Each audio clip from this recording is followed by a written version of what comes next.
تو کہا کہ کبھی جو کی موٹی روٹی تو کبھی کھجور پانی، تیرا ایسا سادہ کھانا مدنی مدینے والے ہے چٹائی کا بچھونا۔ چٹائی پر سونا بھی تو چھوڑ دیا، پلنگ پر سوتے ہیں، گدے وغیرہ پر سوتے ہیں، چٹائی پر ہم لوگ نہیں سوتے۔ ہے چٹائی کا بچھونا، کبھی خاک ہی پہ سونا، کبھی ہاتھ کا سرانا، بغیر تکیے کے ہاتھ کا سرانا بنا لیا، کبھی ہاتھ کا سرانا مدنی مدینے والے، تیری سادگی پہ لاکھوں، تیری عاجزی پہ لاکھوں، وہ سلام عاجزانہ مدنی مدینے والے۔ آج کا عنوان نبی مکرم صلی اللہ علیہ وآلہ وسلم کی عادات مبارکہ ہے۔ میں کوئی تقریباً 30-40 ہو سکتا ہے 50 تک بھی حضور علیہ السلام کی عادات آپ کے سامنے ذکر کروں گا، اور ان میں سے کئی عادتیں ہم نے سنی ہوئی ہوں گی، لیکن توجہ نہ ہونے کی وجہ سے ہم اپناتے نہیں ہیں۔ تو محفل میلاد میں آپ بیٹھے ہیں، اللہ رب العزت کی عطا سے، اللہ کے کرم سے، تو کوشش کرنی ہے کہ ہمیں حضور علیہ السلام کی عادتوں کو اپنانا ہے اور اپنانے کی کوشش کرنی ہے،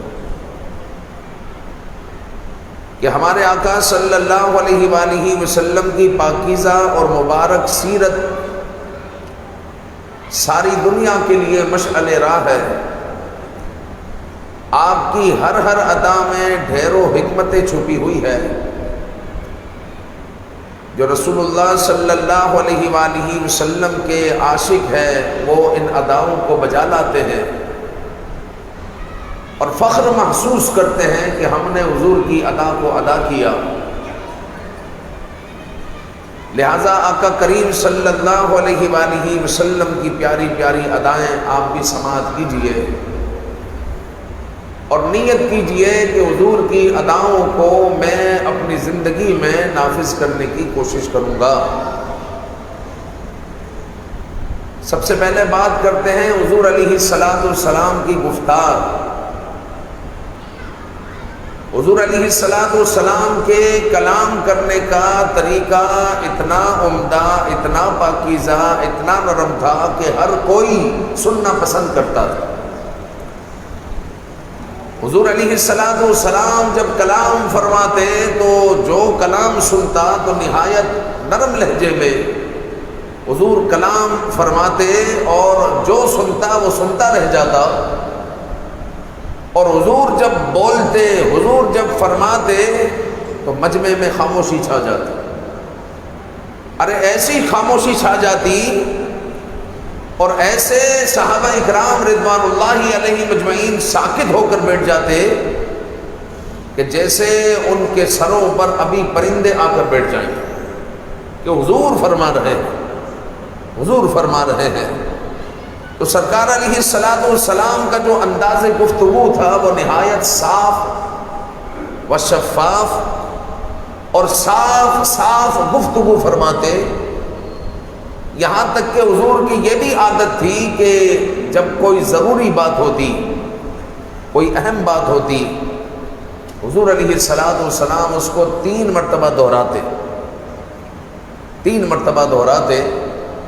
تو کوئی ضروری بات ہو، کوئی اہم بات ہو تو 3 مرتبہ دہرانا یہ سرکار علیہ السلام کی سنت مبارکہ۔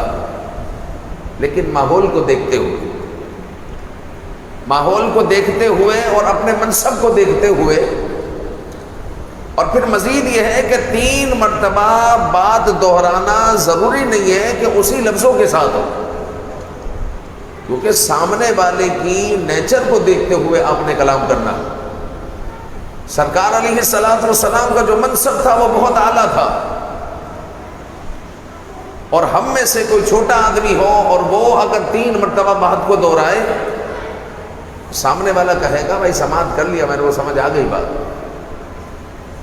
تو دیکھ لیں کہ جہاں پر بات دہرانے کی ضرورت ہے وہاں پر بات دہرائے، اور اگر کوئی صاحب منصب یعنی کوئی والد ہے، والدہ ہے، وہ اگر کوئی ضروری بات اپنی اولاد کو کہتی ہے تو 3 مرتبہ دہرانا تو سنت ہے، لیکن 3 مرتبہ دہرانے کے لیے طریقہ جو ہے اس طرح اختیار کرے کہ بیٹا دیکھنا ٹرین کا سفر ہے، لہٰذا کسی سے لے کر کچھ کھانا پینا نہیں ہے۔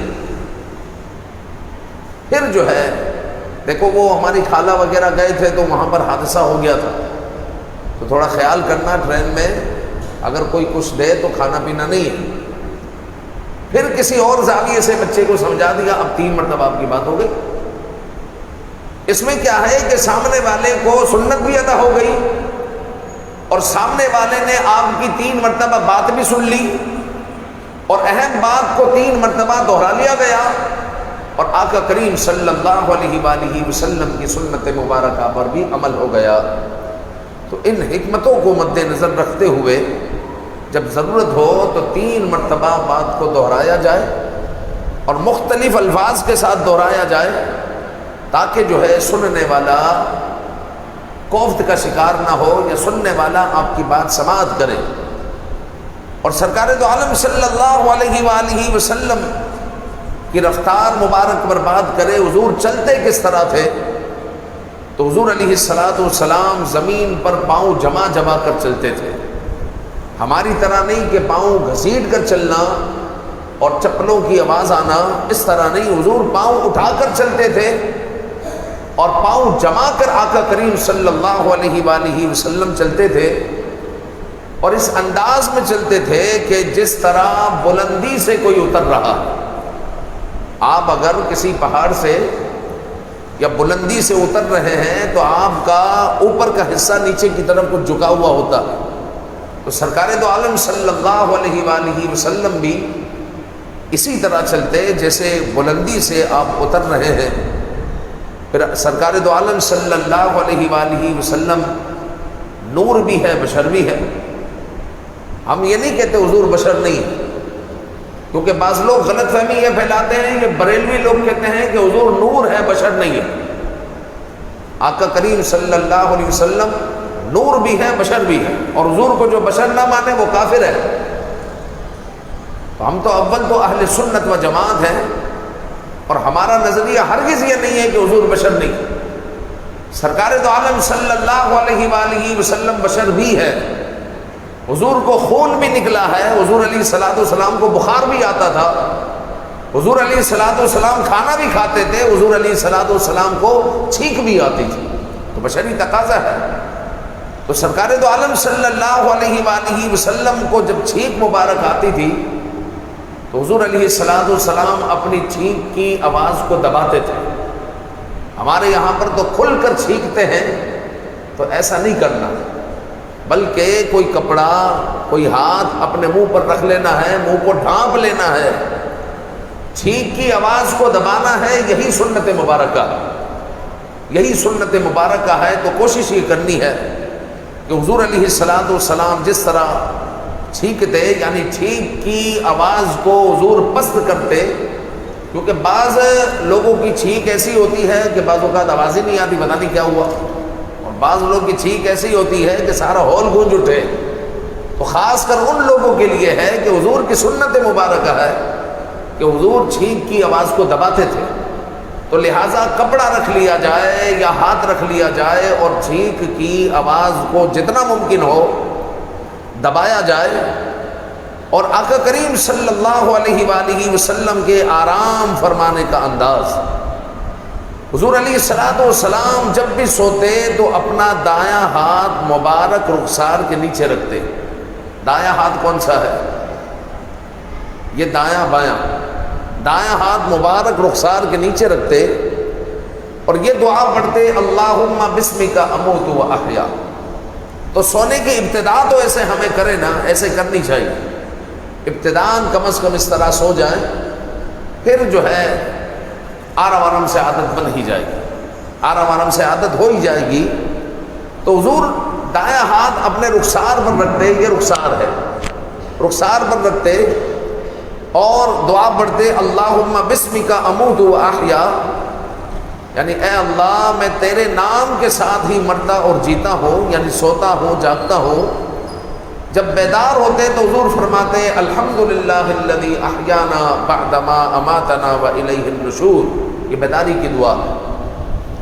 اور اعلیٰ حضرت امام اہل سنت سوتے حضور علیہ السلام کی سنت مبارکہ کی طرح سوتے، دایاں ہاتھ یہ رخسار کے نیچے رکھ لیا اور اپنے پاؤں کو اعلیٰ حضرت فولڈ کر دیتے، ایک تو سیدھی کروٹ پر سو گئے، یہ دایاں ہاتھ رخسار کے نیچے رکھا، پاؤں کو فولڈ کر دیا، تو اب بندے کے جسم سے محمد بن جاتا ہے، سمجھے نا، یہ میم ہو گیا، پھر یہ رکھا تو یہ ہاں ہو گیا، پھر جو ہے میم ہو گیا اور دال ہو گیا، تو بندے کے جسم سے محمد بن جاتا ہے۔ تو امام اہل سنت رضی اللہ تعالیٰ عنہ اس انداز میں سویا کرتے۔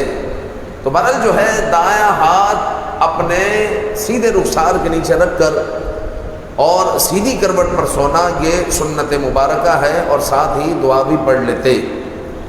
پھر مزید یہ ہے کہ حضور علیہ السلام کے جو پانی پینے کا انداز تھا وہ یہ تھا کہ حضور علیہ السلام بیٹھ کر پیتے تھے اور 3 سانس میں پیتے تھے۔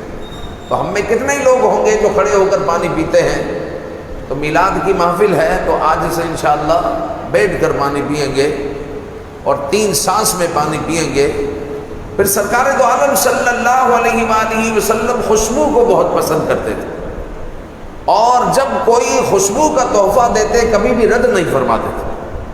تو اسی لیے بزرگوں نے کہا 3 چیزوں کا منع نہیں کرنا چاہیے، خوشبو، دودھ اور تکیہ، کہ اگر کوئی تمہیں خوشبو دے تو تحفہ قبول کر لو، اگر کوئی دودھ پیش کرے تو منع نہ کرو، کوئی تکیہ پیش کرے تو منع نہ کرو، کیونکہ کوئی تکیہ دے رہا ہے تو آپ کو عزت دے رہا ہے، اور عزت دے رہا ہے تو عزت کی منع نہ کرو۔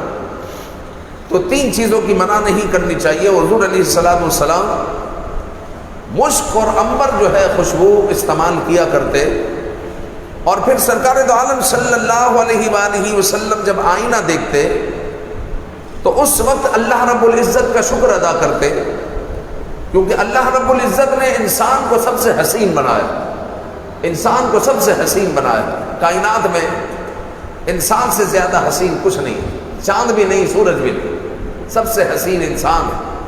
لقد خلقنا الانسان فی احسن تقویم۔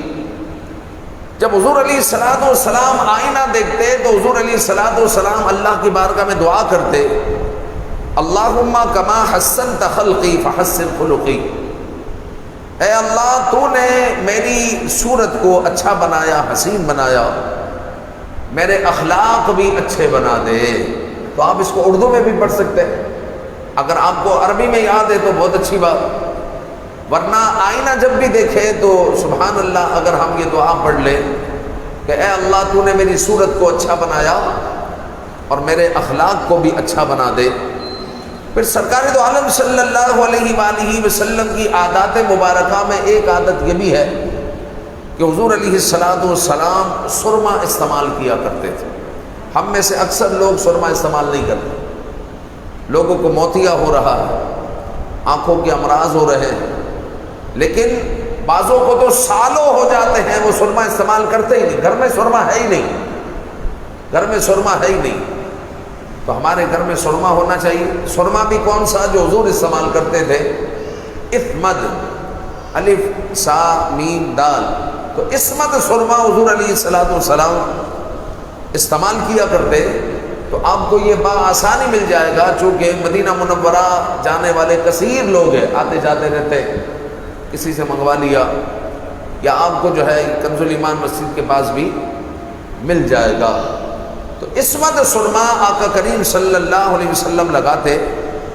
کبھی حضور علیہ السلام 3 سلائیاں لگاتے، ڈبو کر 3 سلائیاں، 1 2 3 4، 5 6 اس طرح 3 3 سلائیاں لگاتے، بعض اوقات 2 2 سلائیاں لگاتے، اور ایک سلائی پھر جو ہے دونوں مبارک آنکھوں میں پھیر لیتے۔ پہلے تو ڈبو کر 2 2 سلائیاں لگا لی، پھر ایک سلائی ڈبوئی، پھر ایک آنکھ میں لگائی، وہی جو ہے دوسری آنکھ میں لگا دی۔ اس طرح آقا کریم صلی اللہ علیہ وآلہ وسلم کا طریقہ ہوتا۔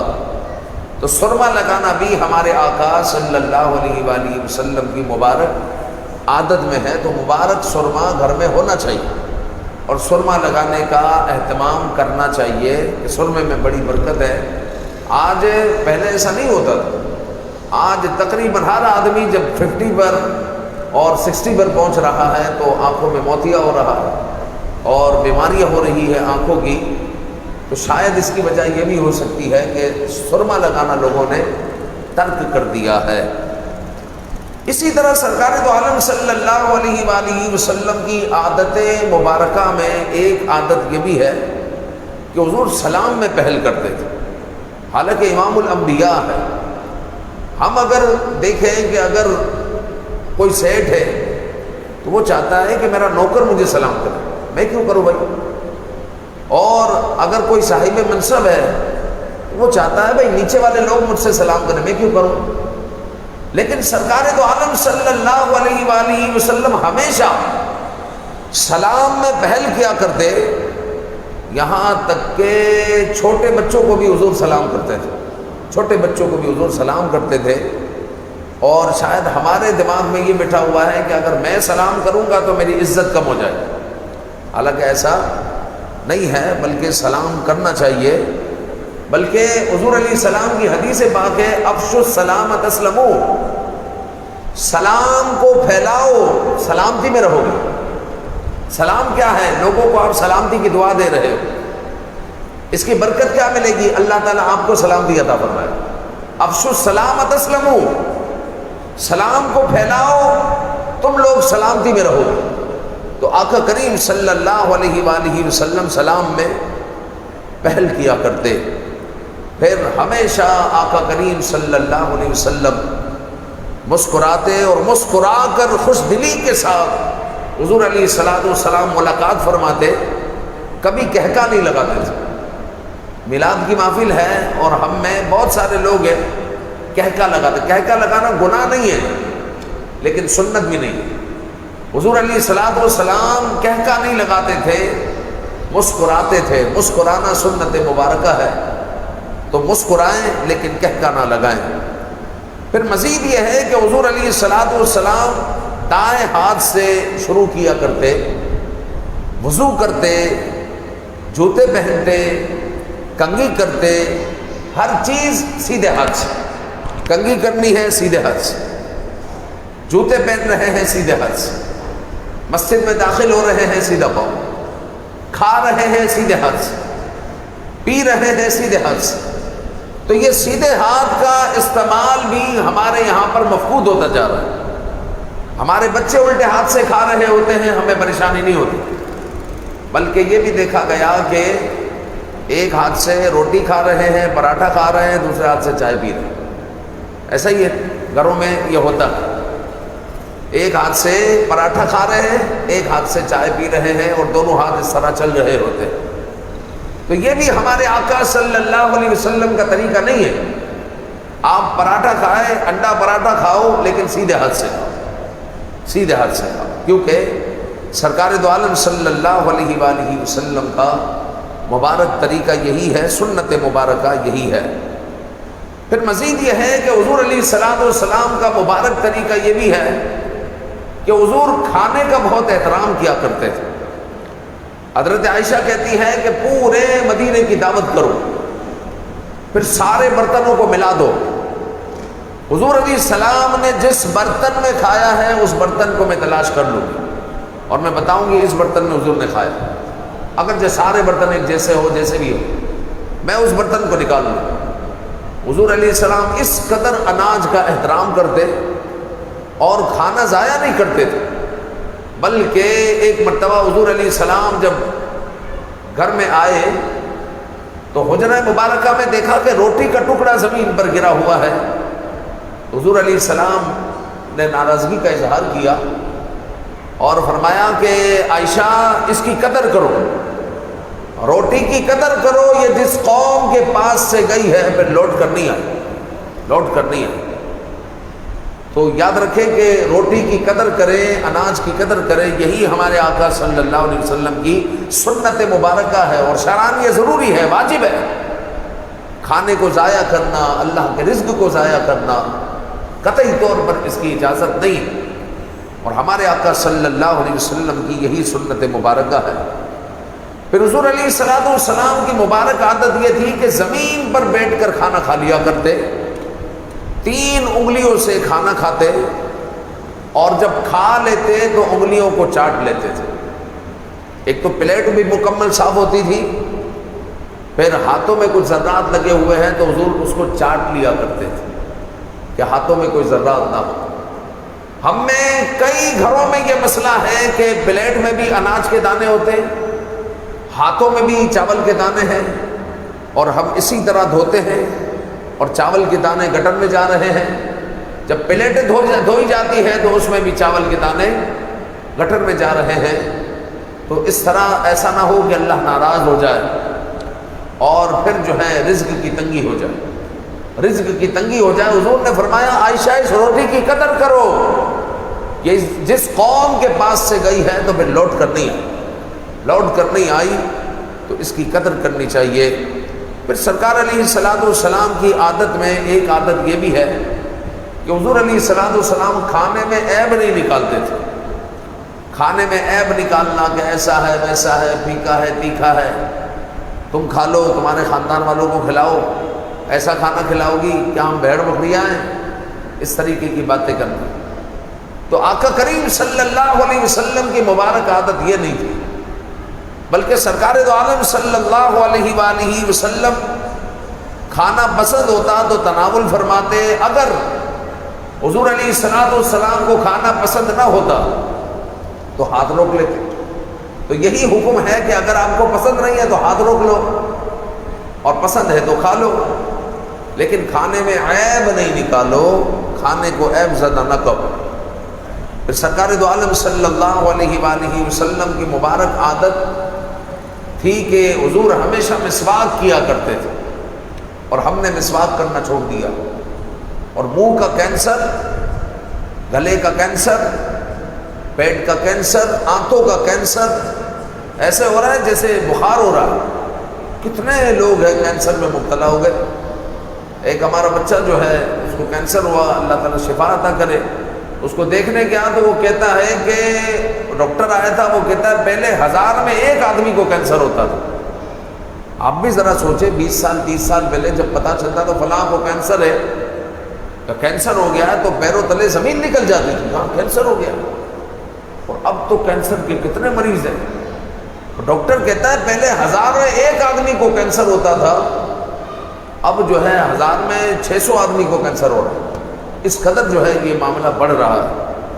اب یہ کیوں ہے، کس وجہ سے ہے، یہ تو حکومت کا کام ہے کہ وہ تحقیقات کرے۔ ہماری خوراک میں مسئلہ ہے، ٹوتھ پیسٹ میں مسئلہ ہے، ملاوٹ ہو رہی ہے کسی چیز میں، پانی میں مسئلہ ہے، مسئلہ کیا ہے؟ یہ تو حکومت کا کام ہے، یہ تو حکومت کا کام ہے کہ وہ تحقیق کرے اور ان چیزوں پر بینڈ لگائے جس وجہ سے یہ معاملات ہو رہے ہیں کہ کوئی آنتوں کا کینسر، جناب کسی کو گلے کا کینسر، کسی کو پھیپھڑے کا کینسر، اللہ اکبر، اللہ تعالیٰ محفوظ رکھے۔ تو بہرحال مسواک ہم نے چھوڑ دی، ٹوتھ پیسٹ کو پکڑ لیا، اور ٹوتھ پیسٹ میں بھی ایک ایسا کیمیکل ہے کہ جس کی وجہ سے کینسر ہوتا ہے۔ دانت تو صاف ہو جاتے ہیں لیکن اس کی وجہ سے کینسر ہوتا ہے۔ تو ہو سکے تو ٹوتھ پیسٹ استعمال کرے، ایسا استعمال کرے جو ہربل ہو، وہ بھی نہ کرے تو اچھا ہے، لیکن کم از کم جو دوسرے ٹوتھ پیسٹ ہے اس سے بہتر ہوگا کچھ جو ہربل ہو، حکیمی ہو، ہربل ہو، جس میں زیادہ اس طریقے کے کیمیکل نہ ہو۔ تو اس طرح ہربل کوئی ٹوتھ پیسٹ لے لے اگر آپ نے استعمال کرنا ہے، ورنہ مسواک سے بہتر دانت صاف کرنے کا کوئی آلہ نہیں۔ اچھی والی مسواک لے، اب نیم کی مسواک لے لیں، نیم کی مسواک ہے، اور زیتون کی مسواک، زیتون کی مسواک سب سے مہنگی، 100 روپے کی 150 روپے کی ایک مسواک آئے گی. تو زیتون کی مسواک لے لیں. یاد رکھیں کہ مسواک سستا ترین آلہ ہے، لیکن دنیا میں اس کا کوئی مقابلہ نہیں. جب آپ مسواک کرتے ہیں قدرتی اس میں سے عرق نکلتا ہے. اس کے اندر جو عرق ہے وہ قدرتی عرق ہے، وہ آپ کی دانتوں کی کھڑکیوں میں جاتا ہے، اندر کے جراثیم ختم، آپ کے گلے میں اترتا ہے، گلے کے جراثیم کو مارتا ہوا گلے کو کینسر سے بچائے گا، منہ کے کینسر سے آپ کو مسواک بچائے گی. پھر یہی عرق اندر اترتا ہے تو معدے کے امراض سے، پیٹ کے امراض سے آپ بچیں گے. تو مسواک کی بڑی برکتیں ہیں. تو مسواک ہم نے تقریباً ترک کر دی، تقریباً ترک کر دی. اگر مجمع میں پوچھا جائے کہ آج کتنوں نے مسواک کی ہے، اگر 100 آدمی بیٹھا ہے تو شاید 100 میں سے 5 آدمیوں نے بھی کی ہو، تو بڑی بات ہے.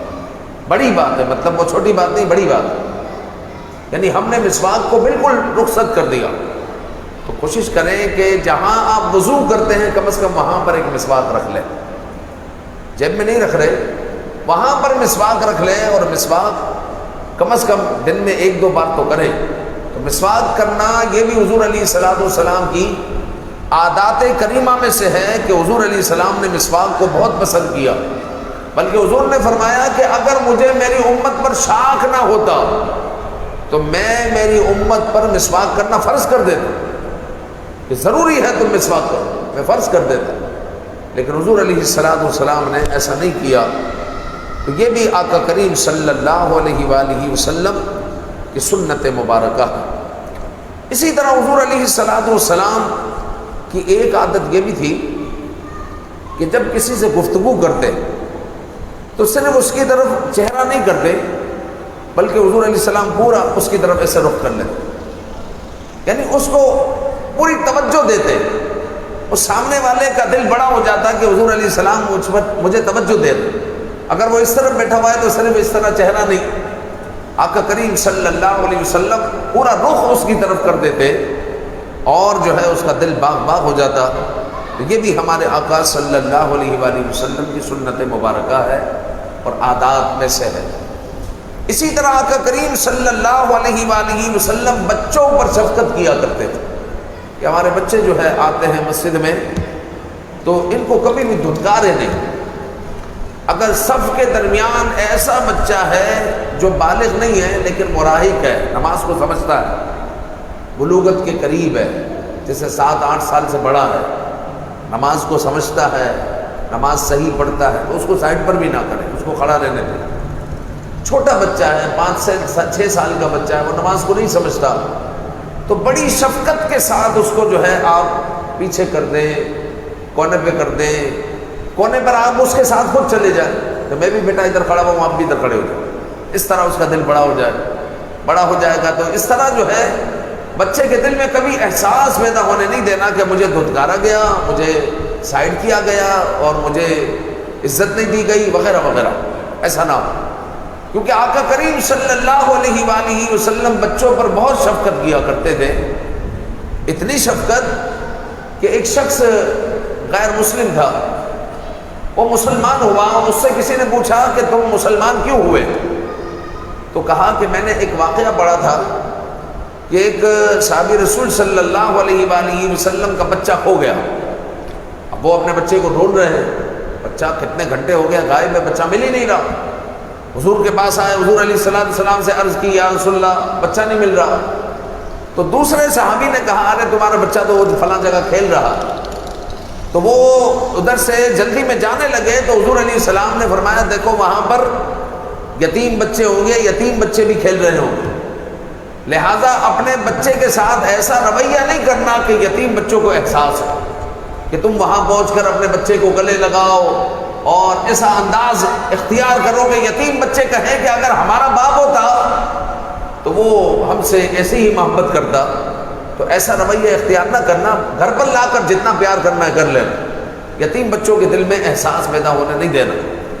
بس اس واقعے کی وجہ سے میں مسلمان ہوں کہ حضور علیہ السلام کی نظریں کہاں تک ہے، کہ حضور علیہ السلام کتنے شفیق ہیں کہ حضور علیہ السلام نے بیٹھے بیٹھے ان یتیم بچوں کا بھی خیال فرمایا. اور حضور علیہ الصلوۃ والسلام بچوں پر بڑی شفقت کیا کرتے تھے، بلکہ آقا کریم صلی اللہ علیہ وسلم بچوں کے سروں پر ہاتھ پھیرتے اور حضور علیہ الصلوۃ والسلام ان سے محبت سے پیش آتے۔ پھر مہمان نوازی، مہمان کا دل سے حضور علیہ السلام اکرام فرماتے۔ مہمان اللہ کی رحمت ہے، لیکن آج کل کراچی والوں کے پاس اگر کوئی مہمان آ جائے تو یہ پریشان ہو جاتا ہے۔ گاؤں دیہات والے تو مہمان کا الگ سے روم رکھتے ہیں، الگ سے کمرہ ہوتا ہے، بڑی مہمان نوازی کرتے ہیں، ان کے بسترے انہوں نے خریدے ہوئے ہوتے ہیں، اگر آپ چلے جائیں تو آپ کو بستر نکال کر دیں گے، محبت کرتے ہیں کہ ہمارے گھر میں مہمان آئے ہیں۔ لیکن کراچی والوں کے پاس اگر کوئی مہمان آ جائے تو پریشان ہو جاتے ہیں۔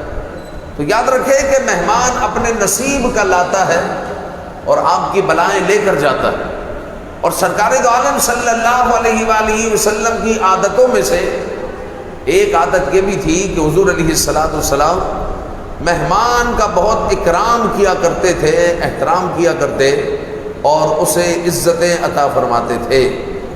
اسی طرح سرکار دو عالم صلی اللہ علیہ وآلہ وسلم کی عادات مبارکہ میں سے یہ بھی تھی، یہ بھی عادت ہے کہ حضور علیہ الصلوۃ والسلام سر مبارک پر تیل اور کنگھی کیا کرتے تھے۔ سر مبارک اور داڑھی مبارک میں باقاعدہ سے تیل لگاتے اور کنگھی کرتے تھے۔ ہم میں سے بعض اوقات بعض لوگ تیل لگاتے ہیں اور بعضوں کو تیل لگائے ہوئے عرصہ بیت گیا ہے، تیل نہیں لگاتے۔ تو تیل لگانا سنت مبارکہ ہے۔ یہ جو کھوپڑی کے نیچے جو دماغ ہے اور کھوپڑی کے نیچے جو سسٹم ہے، اس کو تیل چاہیے ہے، تو تیل جو ہے لگانا ہے، اور تیل لگانا ویسے بھی سنت مبارکہ ہے اور ہمارے دماغ کے لیے، سر کے لیے سود مند ہے، فائدہ مند ہے۔ تو یہ آقا کریم صلی اللہ علیہ وآلہ وسلم کی سنت مبارکہ ہے۔ پھر حضور علیہ الصلوۃ والسلام کی عادتوں میں ایک عادت یہ بھی تھی کہ حضور بزرگوں کا احترام کرتے تھے۔ سفید داڑھی والا ہے کوئی، اس کا احترام کیا کرتے تھے۔ اور حضور علیہ السلام نے فرمایا کہ جو آج کسی سفید داڑھی والے کا احترام کرے گا، جب یہ بوڑھا ہوگا تو اللہ تعالیٰ ایسے جوانوں کو پیدا فرما دے گا جو اس کا احترام کریں گے، جو اس کا احترام کریں گے۔ اور سرکار دو عالم صلی اللہ علیہ وآلہ وسلم کی عادتوں میں سخاوت اور فیاضی تھی، بہت سخی تھے۔ حضور علیہ الصلوۃ والسلام نے کبھی کسی کو منع نہیں کیا، کبھی لا نہیں آیا، جس نے جو مانگا حضور علیہ الصلوۃ والسلام نے عطا فرمایا۔ اور سرکار دو عالم صلی اللہ علیہ وسلم کی فیاضی کا عالم یہ تھا کہ حضور کو جو ملتا بانٹ دیتے، اور 2 مہینے بعض اوقات ہو جاتے کہ گھر میں چولہا نہیں جلتا تھا، اور گھر میں کھجور اور پانی کھا کر پانی پی کر کھجور کھا کر گزارا ہوتا تھا۔ تو اس قدر حضور سخی تھے، فیاض تھے کہ جو ملتا بانٹ دیتے، غرباء کو دے دیتے، مساکین کو دے دیتے۔ تو یہ بھی ہمارے آقا صلی اللہ علیہ وآلہ وسلم کی عادات میں شامل ہے۔ آخری عادت حضور علیہ الصلوۃ والسلام کی عرض کروں گا، امانت و دیانت۔ حضور علیہ السلام نے جو اپنی مبارک زندگی کو گزارا، نہایت امانت داری اور دیانت داری سے گزارا، کہ مکہ کے جو کافرین تھے جب حضور نے اپنی نبوت کا اعلان فرمایا تو یہ حضور کے دشمن تھے، لیکن پھر بھی یہ اپنی زبان سے حضور کو صادق اور امین کہا کرتے تھے کہ یہ صادق اور امین ہے، کیونکہ حضور نے ایسی دیانت اور صداقت کے ساتھ جو ہے اپنے معاملات کو، اپنی زندگی کو بسر فرمایا۔ مثال کے طور پر آپ اتنے حضور کے فرما بردار ہو کر حضور کی اطاعت کرتے ہوئے اتنے صادق و امین ہو جائیں کہ آپ کا اگر آپ کے سیٹ سے جھگڑا ہو جائے، آپ کے سیٹ سے جھگڑا ہو جائے اور آپ کسی اور جگہ پر نوکری کی اپلائی کریں، تو آپ کے سیٹ سے اگر کوئی آپ کے بارے میں پوچھنے جائے کہ بھائی وہ فلاں آدمی آیا ہے، اس کو میں کیشیئر بنا رہا ہوں، تو بھائی ٹھیک ہے نا، وہ آدمی تمہارے پاس کام کرتا تھا، کیوں نکالا اس کو؟ تو آپ کا سیٹ کہے دیکھو جی اس کا اور میرا معاملہ ہو گیا تھا اور آپس میں ہماری لڑائی ہو گئی تھی، لیکن اگر اس کو کیشیئر بنا رہے ہو تو دیانت میں وہ بندہ بالکل پرفیکٹ ہے، امانت میں، صداقت میں، دیانت میں بالکل پرفیکٹ ہے۔ آپ کو مارکیٹ میں اس طرح رہنا ہے کہ آپ کی صداقت میں، امانت میں، دیانت میں کوئی شک نہ کرے، کوئی ہاتھ نہ اٹھائے۔ اپنے آپ کو اتنا ہمیں صاف ستھرا رکھنا ہے، یہی ہمارا دین ہمیں سکھاتا ہے۔ رب تعالی ہمیں آقا کریم صلی اللہ علیہ وآلہ وسلم کی عادتوں کو اپنانے کی توفیق عطا فرمائے، آمین بجاہ النبی الامین صلی اللہ تعالی علیہ وآلہ وسلم۔ انشاءاللہ درود پاک کی چادر بچھائی جائے گی۔